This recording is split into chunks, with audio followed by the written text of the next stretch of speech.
Jesus continuou a dizer à multidão: Eu sou a luz do mundo.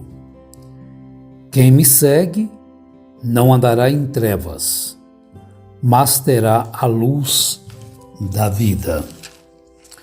Bom dia, amados e preciosos irmãos em Cristo Jesus. E a bênção do Todo-Onipotente repouse sobre todos vós, suprindo vossas necessidades físicas, espirituais, mentais. Bem, discípulos ou discipulados, discípulos de Jesus. Então, na abertura, citamos aí João, capítulo 8, verso 12.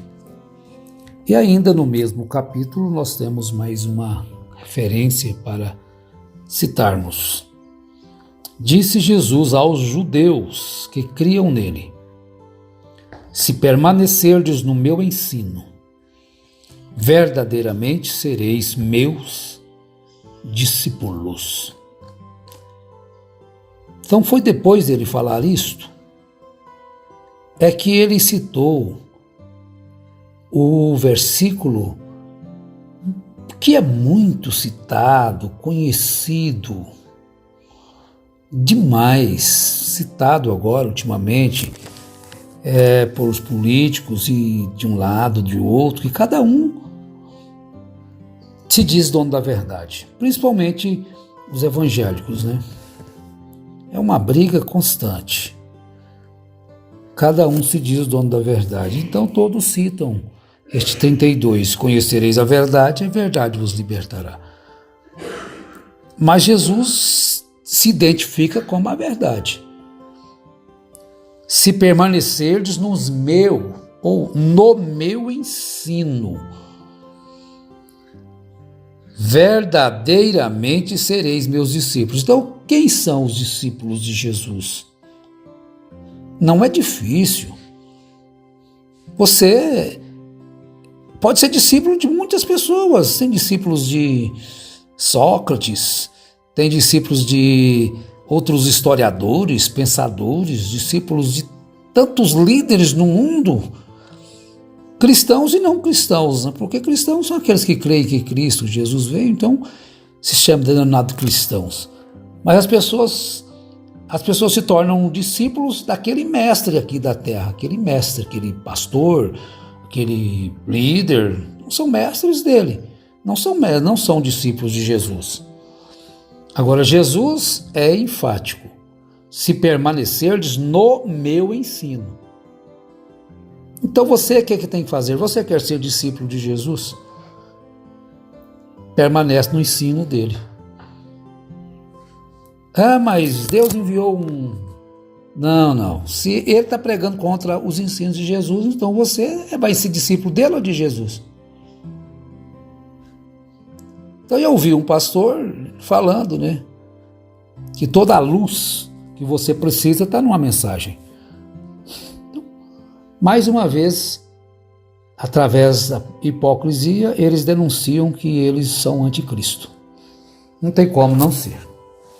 Porque Jesus disse, e os ensinos de Jesus estão aqui na Bíblia Sagrada. Se você sai dela para seguir uma outra coisa que não dá com ela, você é discípulo daquela pessoa que te tirou do discipulado de Jesus e colocou você como discípulo dele. Então, repetindo, para nós continuarmos. 12 diz: Jesus continuou a dizer à multidão: Eu sou a luz do mundo. Quem me segue não andará em trevas, mas terá a luz da vida. A quem você quer seguir? O líder das trevas ou da luz?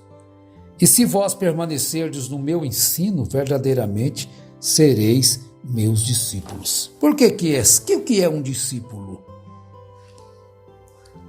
É um aprendiz, é um aluno, e o verdadeiro discípulo acredita no que o seu mestre lhe ensina e segue. Então Jesus disse: basta ao discípulo ser como o seu mestre. Então, preciosos irmãos, você analisa você mesmo.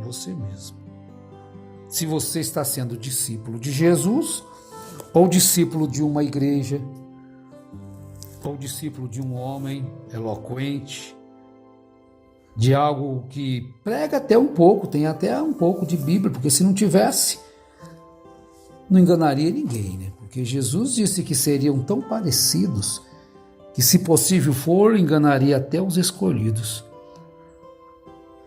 Porque eles parecem muito. Pregam, oram, cantam bonito e curam enfermos, ajudam as pessoas, fazem muitas coisas.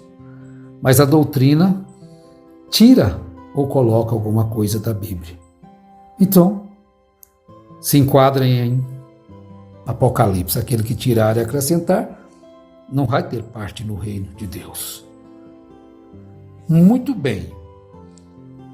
Agora, Jesus também, ele colocou-se umas regras para sermos discípulos dele. Primeiramente, negar-se a si mesmo e levar a cruz. Então vejam bem que tem um preço. Você vê aqueles discípulos, aqueles mestres lá no Tibete, lá no Japão, lá em outros lugares. Sempre tem um mestre, tem os discípulos.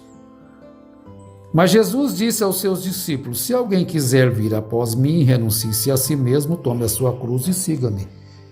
E esses discípulos dos homens renunciam família, renunciam tantas coisas, né? Para seguir um homem que morre, vai para a sepultura, não tem nada para oferecer para aquelas pessoas. Mas eles negam muito de si mesmos para levar, para ser mestres, discípulos daquele homem. E às vezes nós, para seguirmos a Jesus, somos tão cheios de querer. Jesus não requer isso, Jesus não quer isso, Jesus não quer aquilo. Jesus quer tudo de você. Tudo. Negue-se a si mesmo e tome a sua cruz e siga-me. Então você está renunciando, às vezes, direitos seus. Isso foi Mateus 16, 24. Agora, em Lucas 14, 26, diz: se alguém vier a mim, se quiser vir a mim, e não aborrecer a seu pai, mãe, mulher, e filhos, e irmãos, e irmãs, e até mesmo a sua própria vida, não pode ser meu discípulo. Parece que é um preço alto, né? Bem alto, para ser discípulo de Jesus. Mas você diz: mas é muito difícil. Vejam bem, um filho. Jesus contou a parábola do filho pródigo. Ele renunciou tudo que o pai tinha. Ele tomou a sua herança e foi gastar no mundo com as meretrizes, com os falsos amigos, e deixou o pai lá. Ele não queria saber a condição do pai. Não, pai, você está muito careta, você está muito exigente, você está muito enjoado, eu vou dar minha herança, eu vou fazer o que eu quiser da minha vida. O pai liberou, foi embora. Então vai, filho. Você pensa que hoje, como que são as pessoas? O pai fala alguma coisa com a filha, ela bate o pé. Fala com o filho, quase apanha do filho. Ele não quer renunciar. A moça às vezes se encanta com um rapazinho ali. E não adianta o pai dar conselhos. O que ela quer e pronto, ela faz o que quer. Ela não renuncia nada para benefício do pai e da mãe, que ele dá todo o sustento natural. Não espera nem ficar de maior de idade. Então o pai, às vezes, para ter a companhia do filho, da filha, se sujeita a aquilo que o filho quer, que a filha quer. Então, nós temos que observar essas coisas. Nós não podemos seguir a Jesus de acordo com os nossos pensamentos, o que eu acho, o que uma igreja acha, o que o pastor fulano acha, o que o Beltrano acha, do que ele ensina. Então você vai ficar perdido aí.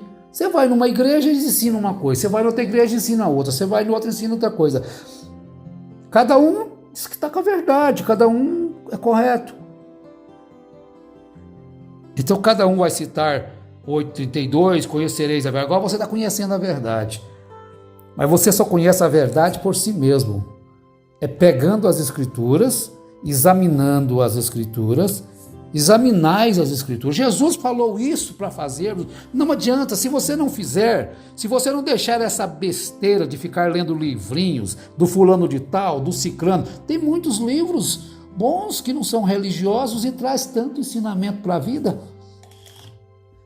Isso, mas essas interpretações da Bíblia é o engano sutil do diabo para te tirar da verdadeira doutrina cristã, apostólica de Cristo. Interpretação daquele filósofo, interpretação daquele isso, daquele outro, e vai te levar para um abismo profundo. Então você vai deixar de ser discípulo de Jesus.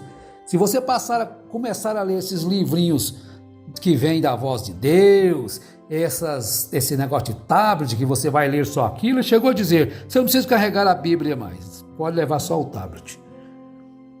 Quer dizer, você vai deixar de ser discípulo de Jesus para ser discípulo de um defunto. Porque Jesus morreu, mas ressuscitou. Graças a Deus que nós somos discípulos de um que conquistou a morte, que está vivo para todo sempre. Você tem que ter firmeza no que você está crendo. Eu creio em Jesus Cristo, o Filho de Deus, que morreu em meu lugar, deu a sua vida, derramou o seu sangue, mas ao terceiro dia ressurgiu, conquistou as chaves da morte e do inferno. E hoje eu tenho certeza de que ele conquistou por mim. Agora esses que já morreram, gente, vai colocar a pregação, coloca de um defunto. Vai ler a mensagem, dá só ler de um defunto. Não tem argumento bíblico? Renuncia essas coisas por causa de Jesus, você não tem coragem? Olha, Jesus disse aos judeus que criam nele, se permanecerdes nos meus ensinos, nos meus. Ah, mas o fulano de tal é nos ensinos de Jesus, não é nos meus ensinos não, gente. Por isso é que eu digo sempre aqui, pegue a sua Bíblia, examine a sua Bíblia. Você pode até gostar de mim e não me seguir, você não está seguindo a mim, você está seguindo aquilo que eu mostro para você na Bíblia. Pode não gostar de mim, para mim não faz diferença. Se gosta, faz muita diferença. Se gosta, faz muita diferença, porque eu gosto de ser amado. Agora, se você não gosta, não ama, aí faz diferença para você. Já não é para mim. Porque se você não gosta de mim, não faz indiferença para mim, faz para você. Agora, se você gosta de mim, faz diferença sim para mim, porque as suas energias são positivas. E eu amo a todos, os que gostam e os que não gostam. Mas os que não gostam, o problema, você vai sofrer a consequência, porque você não é discípulo de Jesus. Porque os discípulos de Jesus fazem o bem a todos sem olhar a quem. Ele ama a todos. Se você não ama, já mostra que você não é discípulo de Jesus. Então, meus preciosos, amados irmãos, você permanecer nos ensinos de Jesus. Então, você tem que conhecer e prosseguir no conhecimento. Porque tem gente que conhece uma partezinha, eu conheço a Bíblia. Conhece não, conhece uma parte que o seu mestre lá te citou. Mas ele não te instrui a ler a Bíblia conforme ela é, dá uns livrinhos para você. Aí então tem os livrinhos de cada igreja, tem aquelas lições de escola dominicais. Aí vem a interpretação deles, isso, quer dizer aquilo outro. Mas Oséias nos dá um conselho maravilhoso. Conheçamos e prossigamos em conhecer ao Senhor. Como a alva será a sua saída, e ele a nós virá como a chuva, como chuva serôdia que rega a terra. Então vamos ser reais discípulos. Vamos estar nesse discipulado. Tem algumas condições? Tem. Renunciar-se a si mesmo, renunciar ao mundo, renunciar os desejos da carne. O que é pecado? O que é pecado? Segundo a Bíblia. Às vezes a pessoa, para seguir um líder evangélico, renuncia até aquilo que é lícito a ele, não é pecado, mas ele põe medo na cabeça dele, no coração dele, com medo do inferno, e aí ele segue aquele homem mais fiel que se fosse para seguir a Jesus. Então a gente vem e diz, para seguir a Jesus, você não precisa fazer isso aí não. Mas o fulano de tal diz que eu vou para o inferno. Então você não é discípulo de Jesus, você é discípulo fulano de tal. E fulano de tal não tem céu para te dar, não. O único que tem céu, o único que tem vida eterna. Porque o céu é vida eterna. Não é o local físico. Depois que Cristo me salvou, em céu o mundo se tornou. Se você tem Cristo aí onde você vai, no trabalho é céu, no passeio é céu, no lazer é céu, no culto com os irmãos é céu, até esse mundo ser purificado, se tornar realmente uma morada para pessoas purificadas. Olha, que Deus te abençoe. Pense sobre isso. Ser um verdadeiro discípulo de Jesus. Seguir a Jesus conforme Ele deseja. Tem fardos aí de religião, de seitas, que é muito mais pesado. E é uma exploração. Você está perdendo, viu? Agora eu falo de uma forma bem mais suave. Você está perdendo em não ser discípulo de Jesus para ser discípulo de uma seita. A seita está te aprisionando dentro de uma caverna que o dia que você conseguir se libertar, você vai dizer como nós: ou fiquei preso toda a minha vida numa coisa errada. Venha para a Bíblia, venha para o Evangelho puro, imaculado de nosso Senhor e Salvador Jesus Cristo. Venha para a religião pura, imaculada, conforme disse Tiago, e Deus estará te abençoando ricamente e você se regozijará com a graça de Deus, com a misericórdia, e você realmente conhecerá que o fardo de Jesus é leve, que o fardo de Jesus tem o consolo, tem alegria, tem tanta paz. Em nome de Jesus Cristo, Deus te abençoe. Amém.